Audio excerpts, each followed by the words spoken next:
छत्रपती संभाजीनगरमधील बंडखोरी थांबवण्यासाठी शिंदे मैदानात एकनाथ शिंदेंनी अब्दुल सत्तारांना मुंबईत बोलावलं। समीर सत्तारांकडून उमेदवारी अर्ज दाखल।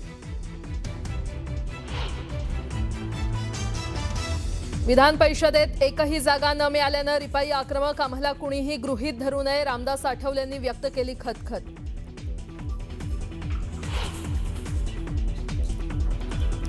विधान परिषद निवडणुकीत यंदा भाजपचा वरचष्मा, पूर्वीच्या निवडणुकीपेक्षा भाजपला जास्त जागा, तर शिवसेना आणि राष्ट्रवादीच्या जागांमध्ये कपात।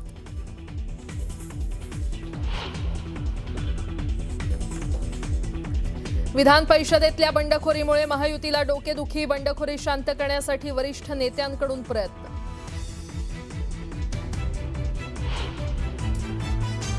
विधान परिषद निवडणुकीत नेते आणि आयारामांना उमेदवारी, भाजप आणि राष्ट्रवादीत नाराजीचा सूर।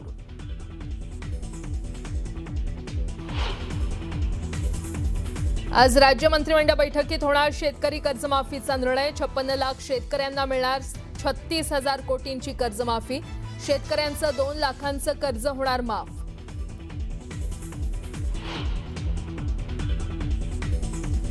भाषेला विरोध केल्यानं खुर्ची मिळेल पण ज्ञान संपेल, हिंदी भाषेला विरोध करणाऱ्यांवर मुख्यमंत्री फडणवीसांची नाव न घेता जोरदार टीका।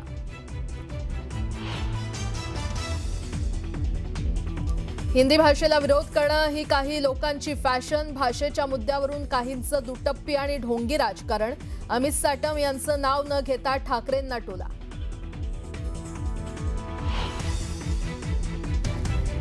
कांदा उत्पादक शेतकऱ्यांसाठी आज महाविकास आघाडीचं आंदोलन, पुणे नाशिक हायवेवर रास्ता रोको।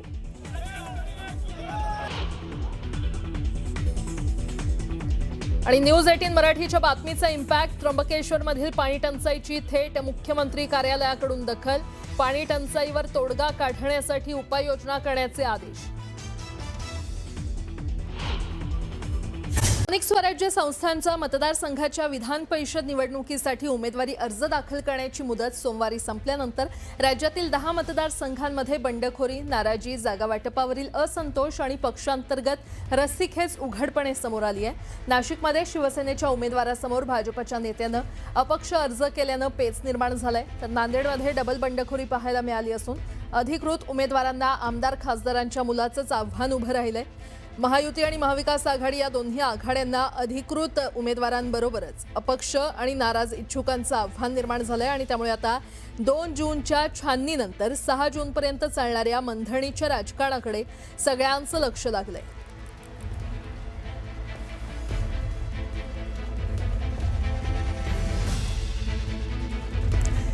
महायुतीमध्ये झालेली बंडखोरी थांबवण्यासाठी प्रयत्न सुरू झालेले आहेत। छत्रपती संभाजीनगरमध्ये शिवसेनेकडून अब्दुल सत्तार यांच्या मुलाने अर्ज दाखल केलाय आणि यानंतर सत्तारांना मुंबईत बोलावण्यात आलेलं आहे।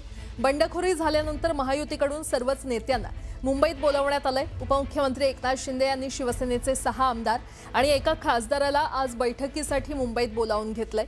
या बैठकीमध्ये बंड मागे घेण्यासाठी तसंच जिल्ह्याच्या राजकारणासंदर्भात चर्चा होणार आहे।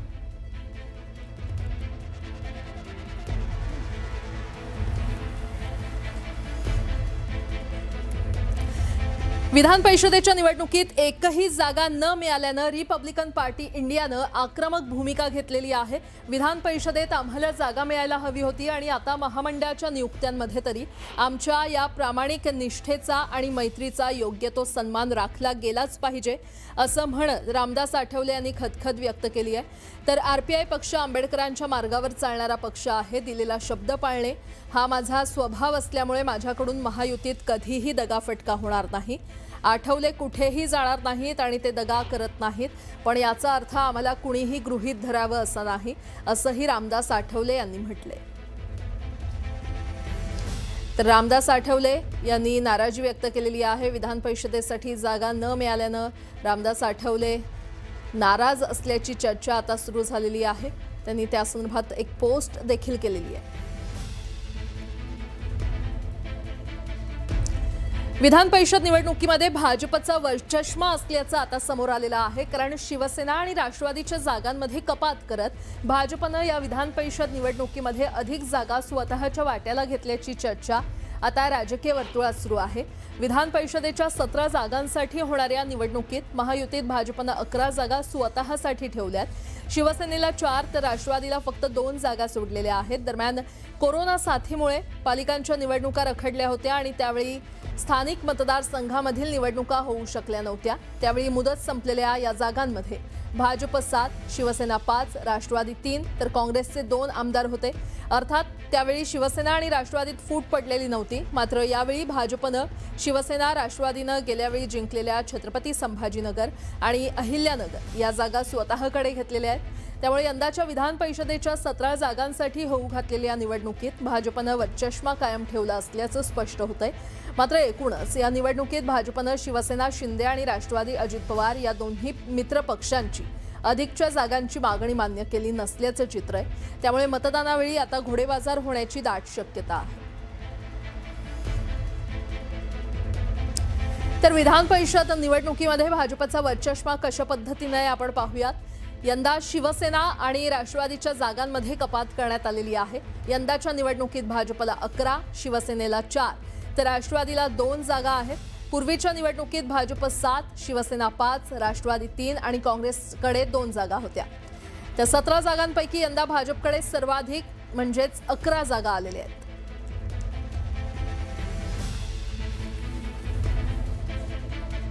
हिंदी भाषेला विरोध करणाऱ्या मुद्द्यावरून मुख्यमंत्री देवेंद्र फडणवीस यांनी नाव न घेता विरोधकांवर टीका केलेली आहे। एखाद्या भाषेला विरोध करणं आणि त्यावर वाद करणं आणि एखादी भाषा शिकण्यास नकार देण्याच्या भूमिकेमुळे मतं वाढतील आणि खुर्ची मिळेल, पण देशाचं ज्ञान समाप्त होईल असं मोठं विधान राज्याचे मुख्यमंत्री देवेंद्र फडणवीस यांनी केलंय। तसंच देशाच्या ज्ञानाची परंपरा आहे ती आपण पुढच्या पिढ्यांपर्यंत पोहोचवू शकणार नाही अशी भीती देखील त्यांनी व्यक्त करत विरोधकांना टोला लगावलाय। त्यामुळे सर्वच भाषांचा सन्मान राखला गेला पाहिजे असंही फडणवीस म्हटलेत। या कार्यक्रमात अमित साटम यांनी विरोधकांवर खडेबोल सुनावलेत। हिंदीला विरोध करणं ही काही लोकांची फॅशन असल्याचा टोला साटम यांनी नाव न घेता विरोधकांना लगावलाय।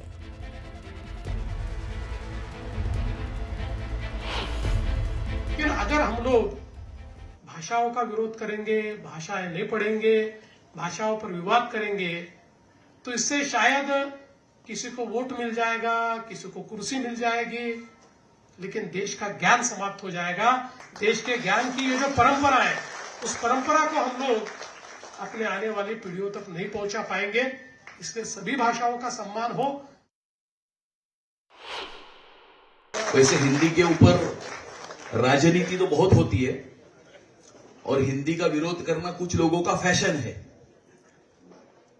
कुछ लोगों के बच्चे फ्रेंच पढ़ते हैं, जर्मन भी पढ़ते हैं स्कूल में, कॉलेज में, लेकिन जब हिंदी का नाम आता है तो उन्हें परहेज होता है। इस प्रकार की दोगली और मराठी में जिसे दुटप्पी कहते हैं, और हिंदी और मराठी दोनों में हम इसे ढोंगी भी कह सकते हैं, इस प्रकार की राजनीति कुछ लोग करते हैं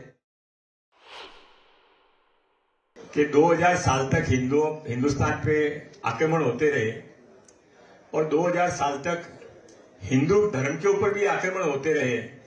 तो जब 2000 साल में उनका कोई नहीं बिगाड़ सका तो 200 साल की पुरानी हमारी हिंदी का तो कोई क्या बिगाड़ सकता है। हिंदी सबको जोड़ने वाली भाषा है। तोड़ने का काम तो हमारे संस्कारों में नहीं है। हम गंगा माता का, यमुना माता का पानी पीकर बड़े हुए हैं।